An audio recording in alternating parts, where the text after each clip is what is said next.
दोमबु अमुखना तराम नौचरी quarter final के अनी सुब नमित सिसु निंगसिंग दुना सुम लेरगदब नमित ओइखरे मसिदा अंगकप मैच अनिदा ड्रामा एक्स्ट्रा टाइम अदुगा सेमीफाइनलिस्ट टीम मरीबु उबो फंखरे लौबी रसी हजिक अहानबदा इंग्लैंड वर्सेस नॉर्वे की मैच नॉर्वे ना 36 मिनट अहानबा स्ट्राइक तौखी एंड्रियास स्किल्डरब की यामना फजबा अटैकिंग मूव अमना मागी टीम दा 1-0 दलित पिपिखी इंग्लैंड ना हाफ टाइम की खजिक मांगदा मधुकी पौकुम हनखी जुडी बेलिंगम ना 45 मिनट पांजन मानहंदुना टीम अनिबु गोल अमममगा लोइनना ब्रेक लेवल दा यहोनखी सेकेंड हाफ तदी टीम अनिमकी स्कोर अमता जाउदना लोइसिनखी अदुगा मैच अदो एक्स्ट्रा टाइम दा चंगसिनखी मिनट अहुम तमक एक्स्ट्रा टाइम दा चंगसिलपक कांदा बेलिंगम ना 93 सुबा मिनट ता गोल अमगा तौदुना इंग्लैंड की ड्रामेटिक 2-1 विक्ट्री दा विनर की सिल फुबीखी फुटबॉल जगत के नुसा अहुमदी मखोइगी यंग स्टार्स सिंगी आउटस्टैंडिंग परफॉर्मेंस की मतेंगना सेमीफाइनल दा खोंग थांजिनख्रे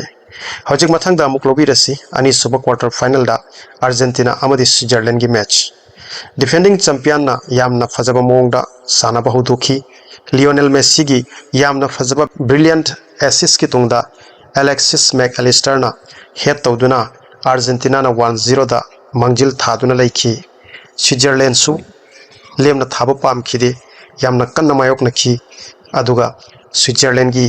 डैन एंडोइना 67 सुब मिनट पांजन मानहंदुना गेम बो एक्स्ट्रा टाइम दा इंथोखी स्विट्जरलैंड की सानरोय तरादा हंथानखिब कांदा ड्रामा मखा चथखी बट मखोय थौना लेना डिफेंड तौखी फाइनली मिनट 112 सुब कांदा अर्जेंटीना की सानरोय जुलियन एल्वारेस ना यामना फजबा स्ट्राइक अमना अर्जेंटीना बु 2-1 दा अमुक लिट पिबिखी दुगी तुंगदा एक्स्ट्रा टाइम की स्टॉपेज टाइम दा लाउटरो मार्टिनेस ना अमुक अहुम सुब गोल हापिदुना 3-1 विक्ट्री कंप्लीट तौदुना अर्जेंटीना बु सेमीफाइनल दा चंगनखी मसीगी रिजल्ट सिंग सिगा लोइनना फीफा वर्ल्ड कप 2026 की सेमीफाइनल की तमक लाइनअप कंप्लीट ओइखरे अदुना सेमीफाइनल दा फ्रांस स्पेन गा थेंगनगनी अदुगा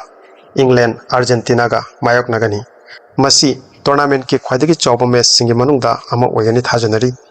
दोम करी खली करंबा टीमना वर्ल्ड कप फाइनल चंगनी कमेंट थंबिदुना दोंगी प्रेडिक्शन खंबिनसी